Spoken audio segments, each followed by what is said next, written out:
Hello students, आप सबका स्वागत है मेरे चैनल में जिसका नाम है मैथमेटिक्स बाय इब्राहिम सर। और आज हम बात करने वाले हैं डेरिवेटिव्स की, और डेरिवेटिव में बात होगी फॉर्म्स ऑफ डेरिवेटिव की। अगर आप बात करोगे ना बोर्ड में, तो बोर्ड में मैक्सिमम क्वेश्चन आएंगे फॉर्म्स ऑफ डेरिवेटिव पे। तो शुरुआत करते हैं फॉर्म्स ऑफ डेरिवेटिव में। फॉर्म्स ऑफ डेरिवेटिव में बात होगी फॉर्म नंबर 1 की, जिसका नाम है एक्सपोनेंशियल फॉर्म।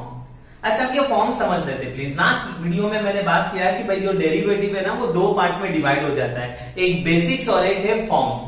फॉर्म्स आने के लिए आपको बेसिक्स ऑफ डेरिवेटिव का नॉलेज होना जरूरी है। तो आई होप कि आप लोग को बेसिक्स आता है, तो ये फॉर्म्स में क्या होगा पता है कि आपको बहुत मजा आएगा। अच्छा, शुरुआत कर रहा हूं मैं फॉर्म नंबर 1 जिसका नाम है एक्सपोनेंशियल फॉर्म। अच्छा, एक्सपोनेंशियल फॉर्म बोले तो क्या होता है पता है कि एकदम आसान है। आपको एक्सपोनेंशियल टर्म दिए जाएंगे जिसका आपको डेरिवेटिव निकालने का। देखो इतना आसान है। अच्छा, एक्सपोनेंशियल टर्म बोले तो कितने हैं? तो दो एक्सपोनेंशियल टर्म है, एक है e रेस टू एक्स और एक a रेस टू एक्स। तो आपको e रेस टू एक्स वाला टर्म आएगा या तो a रेस टू एक्स वाला टर्म आएगा, जिसका आपको क्या निकालने का रहेगा? डेरिवेटिव निकालने का रहेगा। कैसे निकालोगे? With knowledge of basics. वही आपको u इंटू v रूल पता होना चाहिए, u बाई v रूल पता होना चाहिए, स्टैंडर्ड फॉर्म पता होना चाहिए, कंपोजिट फॉर्म पता होना चाहिए।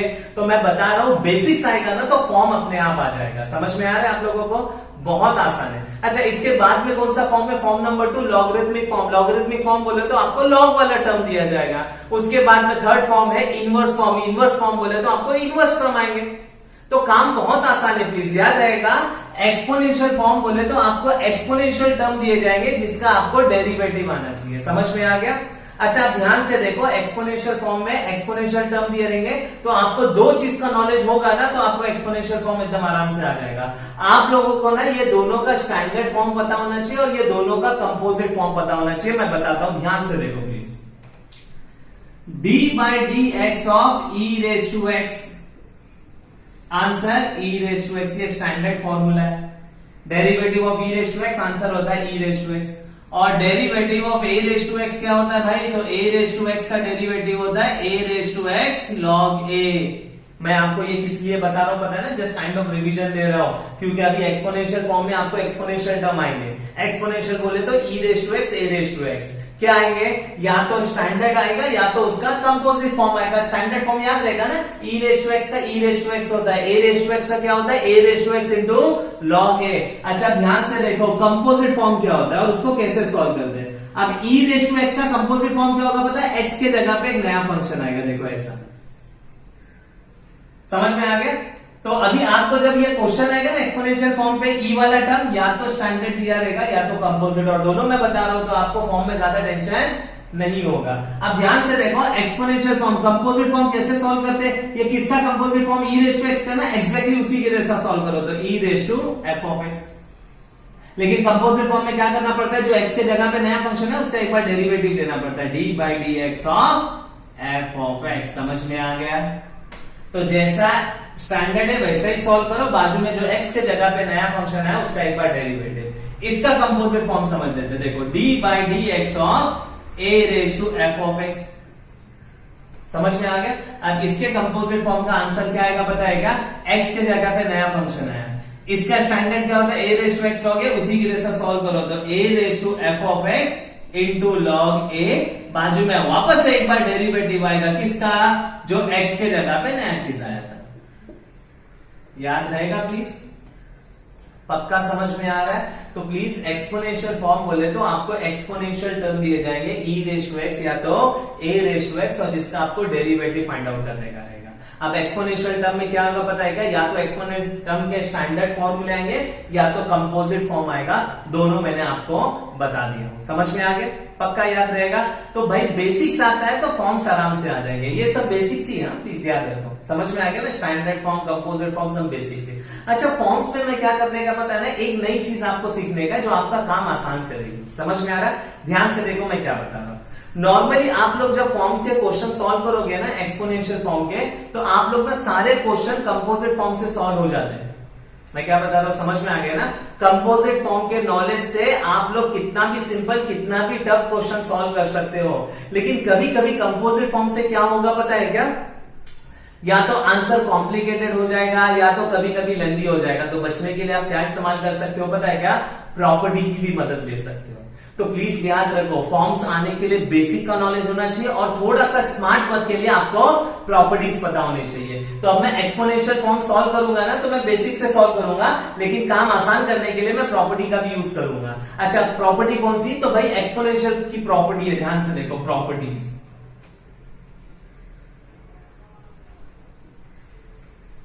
प्रॉपर्टी बोलती अगर e के रेस टू पे log x है ना, ध्यान से देखो प्रॉपर्टी क्या बोलती है, अगर e के रेस टू पे log है ना तो e और log कैंसिल होते, बचता है सिर्फ x।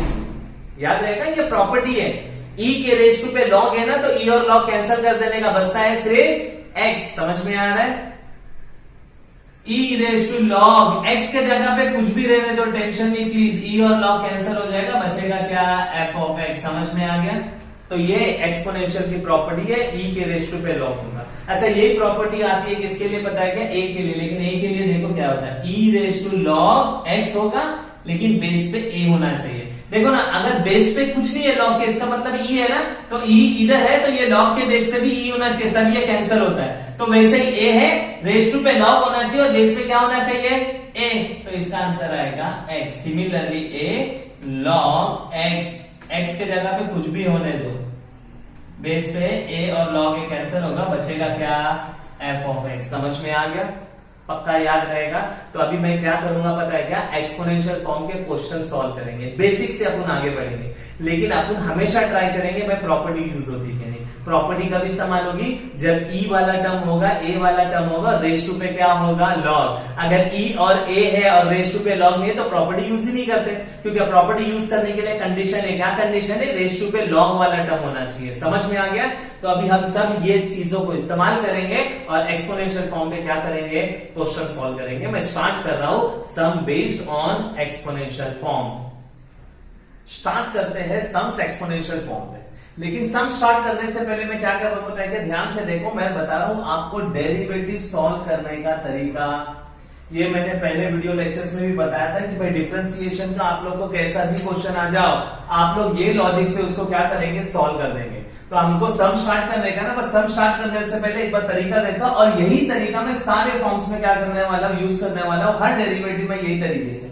ध्यान से देखो, जब भी आपको अगर डेरिवेटिव सॉल्व करने का, इररिस्पेक्टिव ऑफ फंक्शन कितना सिंपल है, कितना हार्ड है, कितना बड़ा है, आप लोग टेंशन नहीं लोगे। आप लोग खाली देखोगे अंदर कितना फंक्शन है। अब डेरिवेटिव के अंदर है ना, जब सॉल्व करने जाओगे ना, तो डेरिवेटिव के अंदर या तो एक फंक्शन होगा या तो एक से ज्यादा होंगे। समझ में आ रहा है? दो ही पॉसिबिलिटी होती है, या तो एक होगा या तो एक से ज्यादा। अगर एक से ज्यादा फंक्शन है तो बीच में होगा प्लस, माइनस, मल्टीप्लाई और डिवाइड। प्लस माइनस है तो आप लोग इंडिविजुअल करोगे, मल्टीप्लीकेशन साइन है तो u into v, division sign है तो u बाई v। रूल काम बहुत आसान है, प्लीज डिफरेंशिएशन का जरा भी कंफ्यूजन नहीं है। समझ में आ गया ना? एक से ज्यादा फंक्शन अंदर देखो, या तो प्लस होगा, माइनस होगा, मल्टीप्लाई, डिवाइड। प्लस माइनस है तो इंडिविजुअल कर लो, मल्टीप्लीकेशन साइन है तो u into v, division sign है तो u बाई v कर लो। एक से ज्यादा फंक्शन है, या तो प्लस, माइनस, मल्टीप्लाई, डिवाइड, हर एक के लिए तरीका पता है। अच्छा, अगर एक फंक्शन होगा तो क्या करने का? Remove constant out if any. अगर एक फंक्शन है तो देखो कोई कांस्टेंट है क्या है तो उसको बाहर निकालो, और कांस्टेंट बाहर निकालने के बाद दो पॉसिबिलिटी बचती है अंदर, या तो स्टैंडर्ड फॉर्म होगा या तो कंपोजिट। देखो, अगर आप लोग डेरिवेटिव सॉल्व कर रहे हो और डेरिवेटिव के अंदर एक ही फंक्शन है, सिंगल फंक्शन, दिमाग में फिट कर लो प्लीज, बहुत जगह आएगा। अगर डेरिवेटिव के अंदर एक ही फंक्शन है, देखने का कोई कांस्टेंट है क्या है तो बाहर, और कांस्टेंट बाहर निकालने के बाद या तो स्टैंडर्ड फॉर्म होता है या तो कंपोजिट। इसके अलावा डिफरेंशिएशन में पॉसिबिलिटी नहीं है। अब एग्जांपल लेते हैं, स्टैंडर्ड फॉर्म बोले तो मैं एक्सपोनेंशियल की बात करूं तो देखो ये है standard form e raise to x, और कंपोजिट क्या होगा पता है ना? d by d x of e raise to x। x के जगह पे नई चीज आएगी। देखो यही दो possibility.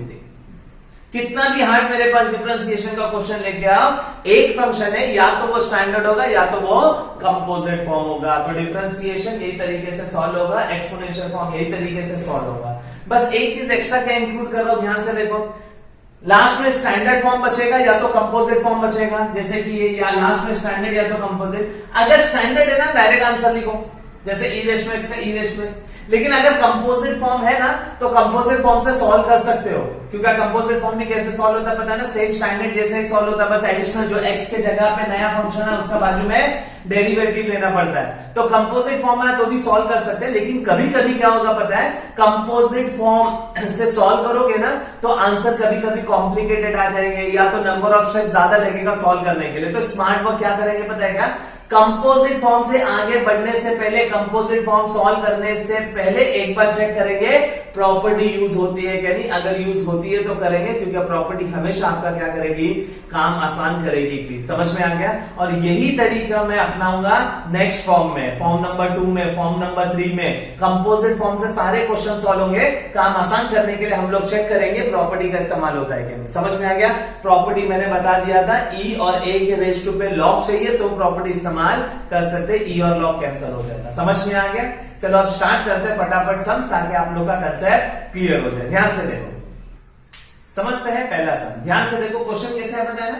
If y is equal to e raise to x into sine x find dy by dx। Question दिया y equal to something dy by dx। dy by dx बोले तो लोग बोल रहे हैं डिफरेंशिएट करो किसको, y को। कैसे, with respect to x। y को डिफरेंशिएट करने का विद रिस्पेक्ट टू x। तो तरीका याद रखो, सब में पहला y लिख लेने का, e raise to x into sine x. अब इसको क्या करो पता है कि डिफरेंशिएट करो। कैसे, विद रिस्पेक्ट टू x। याद रहेगा ना, WRT with respect to x। अब LHS में आएगा differentiating with respect to x। देखो इधर भी d बाई dx लिखोगे, इधर भी d बाई dx और इधर y का वैल्यू।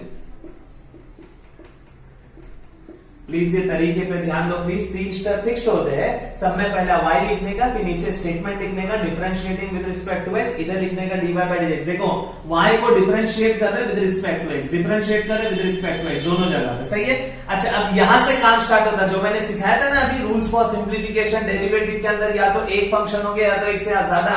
तो मेरे को बताओ भाई, ये डेरिवेटिव के अंदर कितने फंक्शन है। तो भाई डेरिवेटिव के अंदर एक ही फंक्शन है। आप लोग ऐसा मत देखो ये दो नहीं, वो तो रेस टू पे ना, ई रेस टू वाला एक ही फंक्शन है।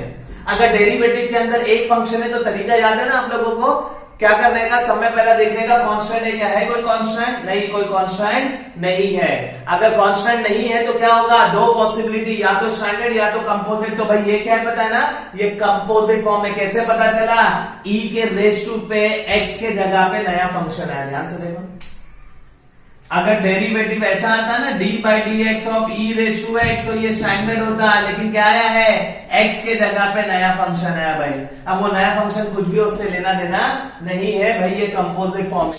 किसका कंपोजिट फॉर्म है, e रेस टू x का कंपोजिट फॉर्म है। अच्छा ध्यान से देखो प्लीज, कंपोजिट फॉर्म से तो ये 100% सॉल्व हो जाएगा, लेकिन कंपोजिट फॉर्म से सॉल्व करने से पहले, अभी थोड़ी देर पहले मैंने बताया था, कंपोजिट फॉर्म सॉल्व करने से पहले आप लोग चेक कर लो प्रॉपर्टी का इस्तेमाल हो सकता है क्या नहीं। तो आप लोग ध्यान से देखो, प्रॉपर्टी बोलती e के रेस टू पे लॉग चाहिए, है क्या, नहीं है, तो प्रॉपर्टी यूज नहीं कर सकते। तो इसको क्या करना पड़ेगा, कंपोजिट फॉर्म से सॉल्व करना पड़ेगा। कंपोजिट फॉर्म कैसे सॉल्व होता है, तो भाई ई रेस टू एक्स का कंपोजिट फॉर्म है ना, ई रेस टू एक्स के जैसा ही सॉल्व करो, बाजू में वापस एक बार डेरिवेटिव लेना पड़ेगा, किसका, एफ ऑफ एक्स का। समझ में आ गया, पक्का याद रहेगा। तो अब ध्यान से देखो, ये क्या हो जाएगा, e raise to x into sine x, बाजू में वापस से एक बार डेरिवेटिव किसका, एक्स इंटू साइन एक्स का। समझ में आ रहा है। अच्छा अब इसके साथ कोई डेरिवेटिव नहीं है, एज इट इज होगा, इसका डेरिवेटिव निकालने का। अच्छा जब भी डेरिवेटिव निकालोगे ना, अपना बेसिक तरीका याद रखो, अंदर देखो कितने फंक्शन है, बीच में कौन सा साइन है। तो भाई अब इसका डेरिवेटिव निकालने का, कितने फंक्शन है, दो फंक्शन है, बीच में कौन सा साइन है, मल्टीप्लीकेशन। अगर डिफरेंशिएशन में मल्टीप्लीकेशन बीच में आता है, u इंटू बी से क्या होगा, सॉल्व होगा। तो ये u इंटू बी से क्या करेंगे, सॉल्व करेंगे। अच्छा एक चीज ध्यान से देखो, जब भी डेरिवेटिव के आगे कोई टर्म है ना, या कोई कांस्टेंट है या टर्म है ना, इसको ब्रैकेट में डालने का ऐसा। अब इसका u इंटू बी ले लो, तो u और ये b, फॉर्मूला याद है ना u इंटू बी का। तो फॉर्मूला स्टार्ट होता है u से, u d by d x of b plus v d by d x of u। समझ में आ गया। बस अब इसको अपन सॉल्व करेंगे, अपना आंसर आ जाएगा। ध्यान से देखो, इधर लिख रहा हूं मैं, तो भाई dy by d x is equal to e raise to x into sine x, ये अपना था। अब इसको ब्रैकेट पे काम कर रहा हूं, तो ब्रैकेट ये कितना है, x कुछ था नहीं ना इसके साथ, तो डायरेक्ट साइन एक्स का डेरिवेटिव, देखो एक ही फंक्शन है, स्टैंडर्ड है क्या कंपोज स्टैंडर्ड है, साइन एक्स का कॉस एक्स, बीच में प्लस साइन एक्स और एक्स का डेरिवेटिव क्या हो जाएगा 1। बहुत आसान है, थोड़ा सिंप्लीफाई करो भाई, dy by d x is equal to e raise to x into sine x, बाजू में आएगा x cos x plus sine x. ये है आप लोगों का फाइनल आंसर। समझ में आ गया? काम बहुत आसान है, जो तरीका मैंने शुरुआत में बताया था वो तरीका याद रखो, उसी हिसाब से डिफरेंशिएशन सॉल्व होगा। लास्ट में स्टैंडर्ड एक फंक्शन है, स्टैंडर्ड बचेगा या कंपोजिट, बस कंपोजिट से सॉल्व करने से पहले प्रॉपर्टी एक बार चेक कर लेने का। समझ में आ रहा है? बढ़ते हैं नेक्स्ट क्वेश्चन पे। नेक्स्ट क्वेश्चन समझ लेते हैं। If y is equal to e raised to 3x plus 7 root x, find dy by dx आपको दिया गया है। अभी मैंने बताया था डिफरेंशिएशन से सॉल्व करने के लिए आपको क्वेश्चन ऐसे ही आएगा, y equal to something find dy by dx। अपना सॉल्व करने का तरीका जो भी y दिया था लिख लेंगे, e raised to 3x plus 7 root x। अच्छा अब क्या करेंगे पता है ना, नीचे स्टेटमेंट लिखेंगे differentiating with respect to x, WRT बोले तो विद रिस्पेक्ट टू x, तो ये हो जाएगा dy by dx और ये हो जाएगा d by dx of e raised to 3x plus 7 root x। बहुत आसान। देखो यहां से अपना मेन काम स्टार्ट होता है। मेरे को बताओ ये डेरिवेटिव के अंदर कितने फंक्शन है, तो भाई दो फंक्शन है, बीच में कौन सा साइन है पता है ना, या तो प्लस होगा माइनस होगा मल्टीप्लाई डिवाइड, हर एक के लिए अपने को तरीका पता है कौन सा साइन है, तो भाई प्लस साइन है, क्या होगा इंडिविजुअल बोले तो अलग अलग, डेरिवेटिव इसको भी दूंगा डेरिवेटिव इसको भी दूंगा, तो भाई d by d x of क्या हो जाएगा मेरे को बताओ, e raise to 3x plus d by d x of क्या हो जाएगा 7 रूट x। सही है? अच्छा अलग अलग कर दिया। अब कितना फंक्शन है, एक का तरीका क्या था पता है क्या, अगर सिंगल फंक्शन है ना, देखो कोई कांस्टेंट है क्या नहीं है, दो पॉसिबिलिटी है, स्टैंडर्ड या कंपोजिट, तो भाई ये कंपोजिट फॉर्म है। कैसे? x के जगह पे नया फंक्शन आया है तो e रेज टू x का कंपोजिट फॉर्म है, ये चेक कर लो। तो भाई ये भी क्या पता है क्या कंपोजिट फॉर्म है, किसका कंपोजिट फॉर्म है, a raise to x। a तो कुछ भी हो सकता है, अपने केस में 7 है और x के जगह पे नया फंक्शन आया है। स्टैंडर्ड बोले तो x नहीं होना चाहिए, x के अलावा कुछ भी, इवन माइनस x आता है तो भी वो कंपोजिट हो जाएगा। भाई ये दोनों कंपोजिट फॉर्म है। अच्छा कंपोजिट फॉर्म आगे बढ़ने से पहले चेक कर लो प्रॉपर्टी यूज होती है क्या, तो भाई e रेज टू लॉग चाहिए तो प्रॉपर्टी का इस्तेमाल होगा नहीं, a के रेज टू में भी लॉग चाहिए तो प्रॉपर्टी का इस्तेमाल होगा नहीं, हो सकती। तो भाई कैसे सॉल्व होगा, तो स्टैंडर्ड फॉर्म है ना, कंपोजिट फॉर्म को स्टैंडर्ड जैसे सॉल्व करो, e रेज टू एक्स का क्या आता है, e रेज टू एक्स, तो ये क्या होगा e रेज टू 3x, बाजू में वापस एक बार डेरिवेटिव किसका 3x का। कंपोजिट फॉर्म को सॉल्व करने का तरीका स्टैंडर्ड फॉर्म जैसा ही सॉल्व होता है, बाजू में वापस से एक बार क्या होता है x का डेरिवेटिव जो x के जगह पे आया था उसका डेरिवेटिव निकालना पड़ता है, प्लस अब ध्यान से देखो d by d x of a raise to x क्या होता है, a raise to x log a। भाई ये स्टैंडर्ड नहीं कंपोजिट, क्योंकि x के जगह पे नया फंक्शन है, मैं सेम ऐसे ही सॉल्व करूंगा, बाजू में जो x के जगह पे नया फंक्शन आया था उसका डेरिवेटिव। मेरे को पता है x के जगह पे क्या आया, तो x के जगह पे रूट x आया, तो ध्यान से देखो 7 रूट x मैंने a रेज टू x लिख दिया है, log 7 मैंने ये भी लिख दिया है, बाजू में वापस एक बार डेरिवेटिव निकालूंगा किसका, जो x के जगह पे है, क्या आया है रूट x। समझ में आ गया? अब थोड़ा सा काम करने का ताकि अपना आंसर आ जाए। तो भाई dy by dx is equal to e raise to 3x। अच्छा डेरिवेटिव ऑफ 3x कितना होता है पता है क्या, स्टैंडर्ड फॉर्मूला भी है, देखो d by d x of kx, answer k आता है। या तो आप लोग ऐसा भी कर सकते हो ना, k कांस्टेंट बाहर निकाल दिया ना, बचेगा x का डेरिवेटिव तो आंसर k ही आता है, तो डायरेक्ट कर रहा हूं 3x का डेरिवेटिव आएगा 3, प्लस इसको तो ऐसे लिखना पड़ेगा फिलहाल 7 root x log 7, root x का डेरिवेटिव क्या होता है 1/2 रूट x। समझ में आ गया? देखो आंसर आ गया। थोड़ा अच्छे से सिंप्लीफाई कर सकते हो, dy by d x is equal to 3e raise to 3x plus 7 root x log 7/2 root x। ये है आप लोगों का फाइनल आंसर। समझ में आ गया? बढ़ते हैं नेक्स्ट क्वेश्चन में। नेक्स्ट क्वेश्चन समझ लेते हैं।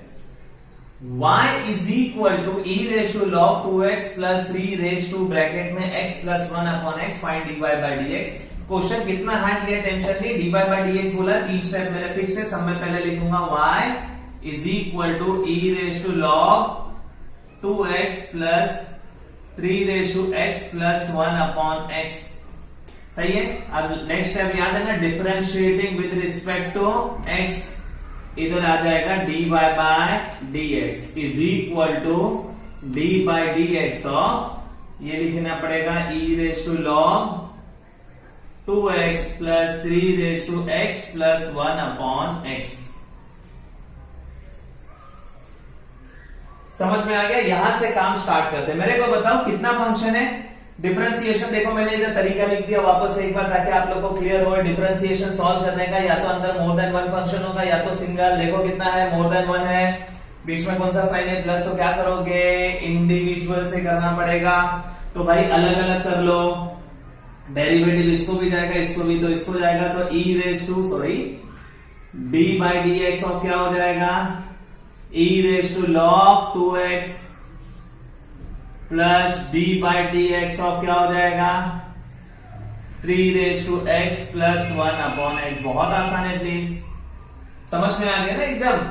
वेल डिफाइंड रूल है तो अपन को टेंशन नहीं। प्लस माइनस है तो क्या करेंगे, अलग अलग करेंगे। मैंने अलग अलग कर लिया। अच्छा अब ये कितना फंक्शन है पता है ना, एक सिंगल फंक्शन हो गया। दो थे मैंने अलग अलग कर लिया single.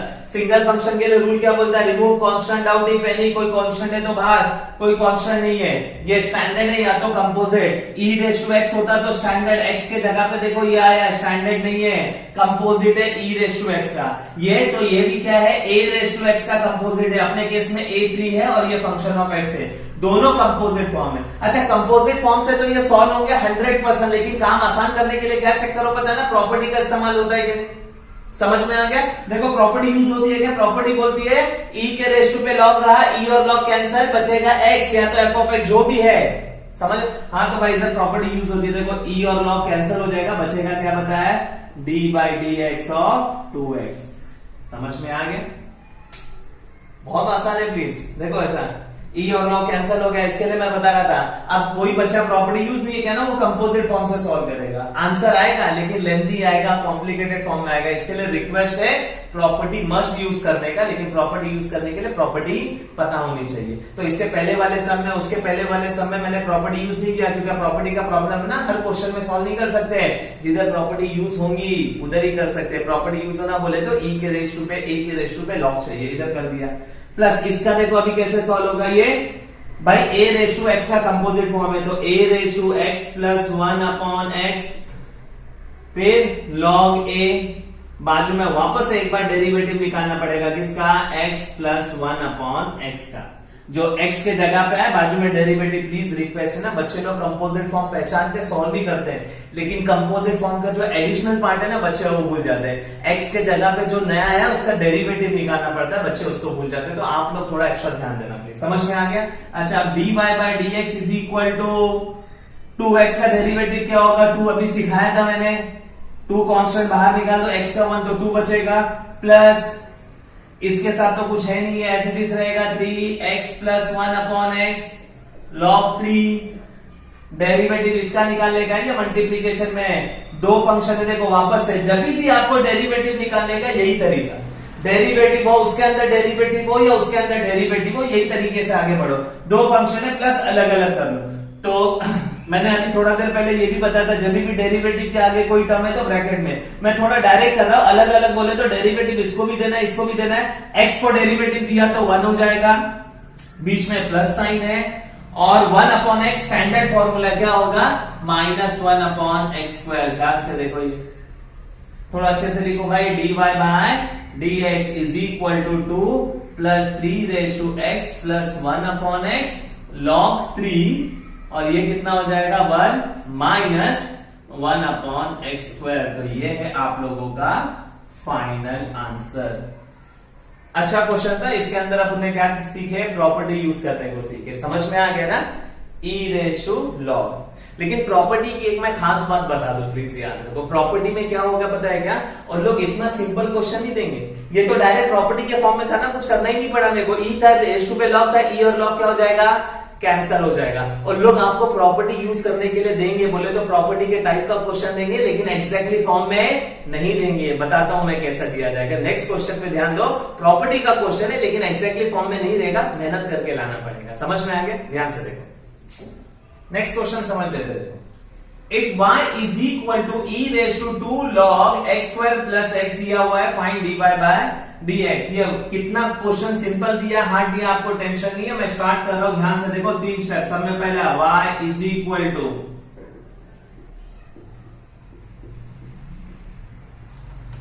Differentiating with respect to x, dy by dx is equal to d by dx of क्या हो जाएगा बताओ मेरे को, e raise to 2 log x square plus x। सही है ना? अच्छा, अब मेरे को बताओ भाई, ये डेरिवेटिव सॉल्व करने का अंदर कितना फंक्शन है? 2 ही फंक्शन हो सकता है, मोर देन 1 फंक्शन या तो सिंगल फंक्शन। तो बताओ कितना फंक्शन है? तो भाई एक ही फंक्शन है, ये पूरा एक ही फंक्शन है, सिंगल फंक्शन है। कोई कांस्टेंट है? नहीं कांस्टेंट है। या तो ये स्टैंडर्ड फॉर्म है, कंपोजिट फॉर्म है। क्या है पता है? ये कंपोजिट फॉर्म है। किसका कंपोजिट फॉर्म है पता है? e रेज टू x का कंपोजिट फॉर्म है। x के जगह पे ये नई चीज आई है। अच्छा, खैर कंपोजिट फॉर्म से तो 100% ये सॉल्व हो जाएगा, क्योंकि कंपोजिट फॉर्म से कितना भी टफ क्वेश्चन हो आप लोग सॉल्व कर सकते हो। तो ये कंपोजिट फॉर्म के नॉलेज से सॉल्व हो जाएगा, लेकिन काम आसान करने के लिए क्या इस्तेमाल करने का? प्रॉपर्टी। चेक कर लो, प्रॉपर्टी यूज कर सकते हैं क्या?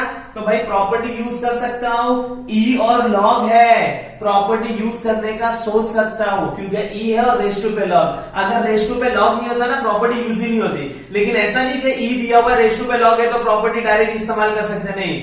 e है, रेज टू पे log है, तो प्रॉपर्टी यूज करने का सोच सकते हैं आप लोग। सॉल्व कब कर सकते हैं? जब एग्जैक्टली ये फॉर्म में होगा। समझ में आ गया ना? ये फॉर्म में बोले तो ध्यान से देखो ना, e चाहिए, रेज टू पे log चाहिए, लेकिन दोनों के बीच में कुछ नहीं चाहिए। e चाहिए, log चाहिए, दोनों के बीच में कुछ नहीं चाहिए। अपना क्या है पता ना, e है, रेज टू पे log भी है, लेकिन दोनों के बीच में क्या है? 2 है। नहीं, प्रॉपर्टी इस्तेमाल नहीं कर सकते। तो देखो मैं इसकी बात कर रहा था, क्वेश्चन आपको ऐसा आएगा, e है, रेज टू पे log है, प्रॉपर्टी कंपलसरी अपन को यूज करने का ही है, लेकिन प्लीज यूज नहीं कर सकते कि बीच में क्या दिया हुआ है? 2 दिया हुआ है। तो क्वेश्चन ऐसा आएगा, क्वेश्चन प्रॉपर्टी का ही होगा, लेकिन एग्जैक्टली फॉर्म में नहीं दिया रहेगा, मेहनत करके फॉर्म में लाना पड़ता है। अच्छा, अभी मैं बता दूं प्लीज, आप कोई JEE का प्रिपरेशन वगैरह कर रहा है ना, और लोग को एक्सपोनेंशियल फॉर्म में ज्यादातर ये टाइप के क्वेश्चन आते हैं। तो एक बात दिमाग में एकदम फिट कर लो, e वाला टर्म है, a वाला टर्म है, रेज टू पे log है, एनी हम आपको प्रॉपर्टी का इस्तेमाल करना पड़ेगा। और मैं अभी से बता देता हूं, क्वेश्चन एग्जैक्टली फॉर्म में नहीं आएगा, मेहनत करके फॉर्म में लाना पड़ता है। अब देखो मैं क्या कर रहा हूं पता है? तो प्रॉपर्टी यूज करने का है e रेज टू log वाली, लेकिन ये 2 प्रॉब्लम है, इन दोनों के बीच में कुछ नहीं चाहिए। समझ में आएगा ना? क्वेश्चन ऐसे ही आता है, एग्जैक्टली फॉर्म में नहीं दिया रहेगा, e दिया, log दिया हुआ है, लेकिन बीच में 2 दिया। ध्यान से देखो, मैं ये 2 को कैसे गायब कर रहा हूं, कैसे हटा रहा हूं। आप लोग को एक log की प्रॉपर्टी पता रहेगा ना, log a raise to b क्या होता है पता है ना? b log a। जो भी log के रेज टू पे रहा क्या आ जाता है? log के आगे आ जाता है। अच्छा, वाइस वर्सा भी तो अपन कर सकते हैं ना। वाइस वर्सा बोले तो अगर b log है, it can be written as log a raise to b। बोलने का मतलब जो भी log के आगे है वो रेज टू पे दे दो। तो इधर देखो ना, मैं वैसे ही काम कर रहा हूं। तो d by dx ऑफ क्या हो जाएगा पता है? 2 e रेज टू, ये जो 2 है मैं log के रेज टू पे दे रहा हूं, ये जो b है जैसे इधर रेज टू पे आ गया, तो ये क्या हो जाएगा? log x square plus x the whole square. समझ में आ गया ना? ये जो 2 था वो रेज टू पे चला गया, ये प्रॉपर्टी के हिसाब से जो भी log के आगे रहेगा वो रेज टू पे आ जाता है। समझ में आ गया? अब एग्जैक्टली प्रॉपर्टी के फॉर्म में आ गया e और log मैंने क्या कर दिया?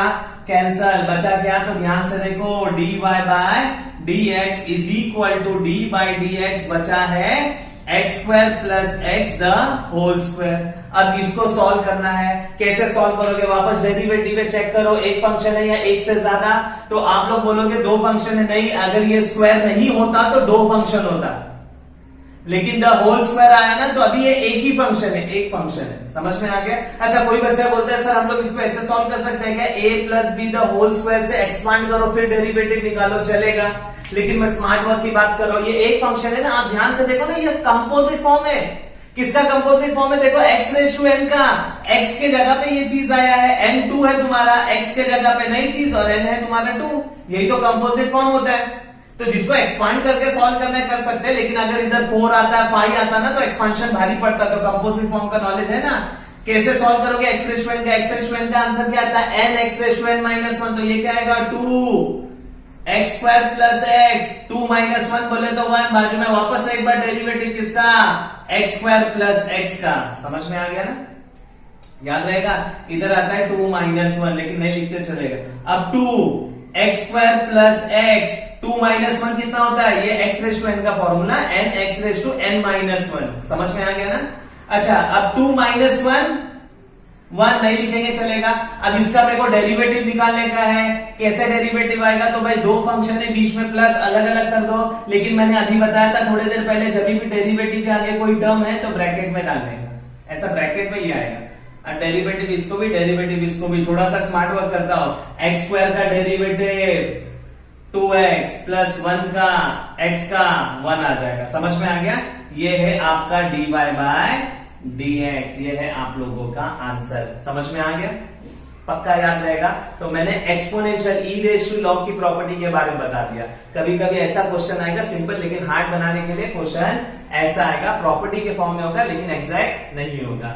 नेक्स्ट एक क्वेश्चन में और डिस्कस कर लेते हैं। मैंने ई रेज़ टू की प्रॉपर्टी की बात की, अब बात करते हैं ए रेज़ टू लॉग की प्रॉपर्टी के बारे में। उसका समझ लेते हैं क्वेश्चन कैसा आता है और क्वेश्चन टफ क्वेश्चन कैसा आता है, ताकि अपना पूरा एक्सपोनेंशियल फॉर्म का कंसेप्ट क्लियर हो जाए। एक और क्वेश्चन ध्यान से देखो। नेक्स्ट क्वेश्चन समझ लेते हैं। देखो क्वेश्चन है, if y is equal to 5 raised to log x square to the base 5 find dy by dx। ये क्वेश्चन कितना भी टफ है, जरा भी टेंशन नहीं। सॉल्व करने का तरीका, सब में पहले जो y है वो लिख दो, y is equal to 5 raised to log x square to the base 5।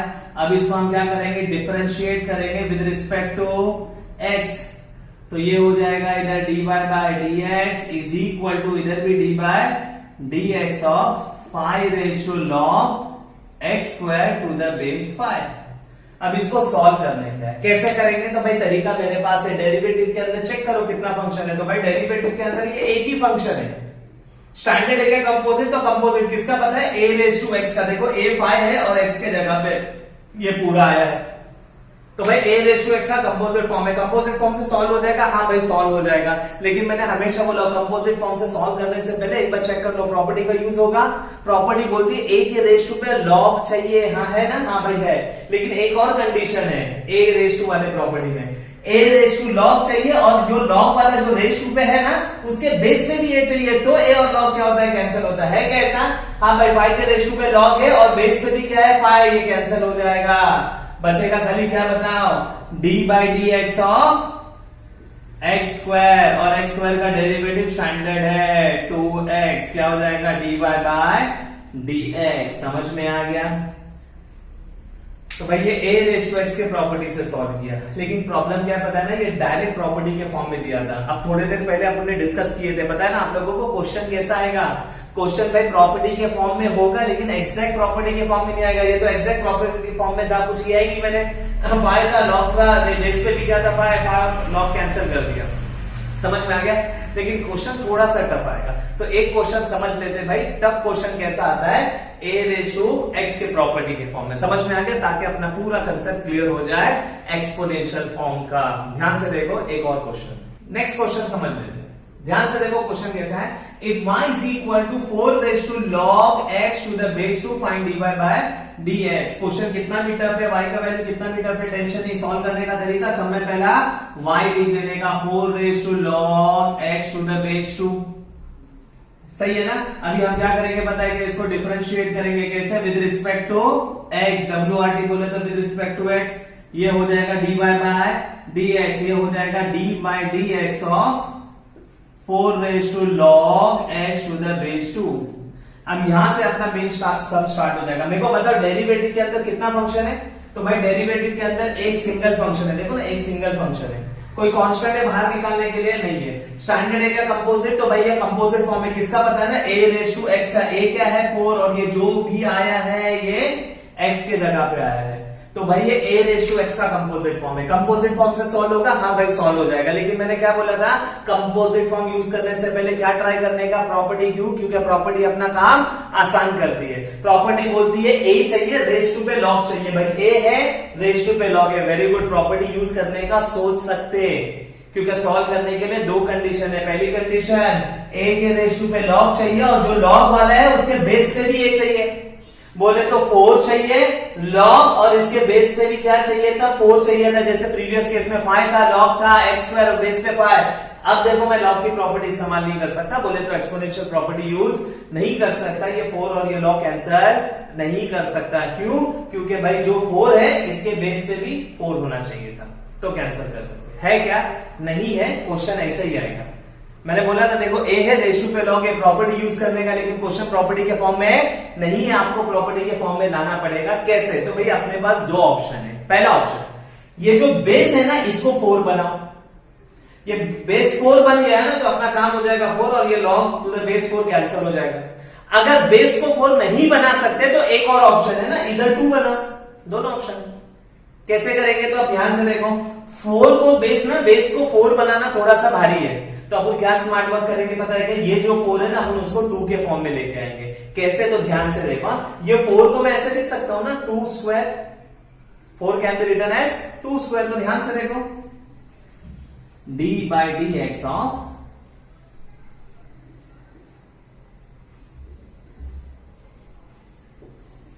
कुछ नहीं किया मैंने, 4 को क्या किया पता है क्या? 2 स्क्वायर किया। प्लीज कंसेप्ट आप लोग क्लियर करो तो मजा आएगा। समझ में ना? ये प्रॉपर्टी यूज करने के लिए इधर और इधर वाला टर्म सेम चाहिए, नहीं है तो बनाना पड़ेगा। इसको 4 बनाओ या तो इसको 2 बनाओ। बेस को 4 बनाना मुश्किल है तो आप लोग इसको 2 बनाओ। कैसे? 4 को मैंने लिख दिया 2 स्क्वायर। अच्छा ध्यान से देखो, इधर ये प्रॉपर्टी इस्तेमाल हो जाएगी। a रेज टू m है, the whole raise to n है, it can be written as a raise to m into n। देखो ना, ये दोनों मल्टीप्लाई हो जाएंगे, तो ये 2 और ये लॉग वाला क्या हो जाएगा? टर्म मल्टीप्लाई हो जाएगा। तो कैसे दिखाया जाएगा? ध्यान से देखो, ये दोनों मल्टीप्लाई हो जाएगा ये प्रॉपर्टी के हिसाब से। तो d by dx of 2 log x to the base 2। अच्छा, अब ये और ये कैंसिल हो जाएगा कि नहीं? अभी भी प्रॉब्लम है। क्या प्रॉब्लम पता है ना? 2 और log के बीच में बोले तो a और log के बीच में कुछ नहीं चाहिए। क्या आया है? 2 आया है। अब 2 को यहां से क्या करना पड़ेगा? हटाना पड़ेगा। कैसे हटाएंगे? तो इसके पहले वाले प्रॉपर्टी में मैंने आप लोग को बता दिया। कैसे बताया ना? जो भी log के आगे है उसको रेशियो पे भेजो, तो ये हो जाएगा dy by dx is equal to d by dx of 2 raise to log x raise to 2। ये जो log के आगे था 2 वो मैंने रेज टू पे भेज दिया और बेस पे 2 है। अच्छा, अब जरा मेरे को बता दो, ये और ये टर्म कैंसिल हो जाएगा? हाँ भाई आराम से कैंसिल हो जाएगा। बचेगा क्या? d by dx of x square बचेगा, और x स्क्वायर का डेरिवेटिव 2x। तो ये है आप लोगों का आंसर। समझ में आ गया? और ये है आप लोगों का एक्सपोनेंशियल फॉर्म। समझ में आ गया ना? तो भाई मैंने बता दिया था डेरिवेटिव 2 पार्ट में डिवाइड है, बेसिक्स में और फॉर्म्स ऑफ डेरिवेटिव में। टोटल कितने फॉर्म है? तो भाई 8 फॉर्म है जो अपन को सीखने के, तब जाके अपना डिफरेंशिएशन कंप्लीट होगा। 8 फॉर्म में से ये बात हो गई फॉर्म नंबर 1 एक्सपोनेंशियल फॉर्म। थोड़ा सा रिवीजन की जरूरत है, काम बहुत आसान है और मैं बता रहा हूं ना, प्लीज रिक्वेस्ट है। मैथ्स कब आएगा? जब आपका कंसेप्ट क्लियर होगा, और मैं कंसेप्ट पे ध्यान दे रहा था। समझ में आ गया ना? हर कंसेप्ट में क्या करा रहा हूं पता है क्या? क्लियर करा रहा हूं। बस मेहनत दोनों तरफ से होनी चाहिए। मैं मेहनत कर रहा हूं पढ़ाने के लिए, आप मेहनत करो रिवाइज करके, तो काम दोनों तरफ से होगा ना, तो चीजें परफेक्ट होगी। समझ में आ गया? आई होप आपको ये फॉर्म समझ में आया रहेगा। नेक्स्ट वीडियो में बात करेंगे फॉर्म नंबर 2 की। Thank you.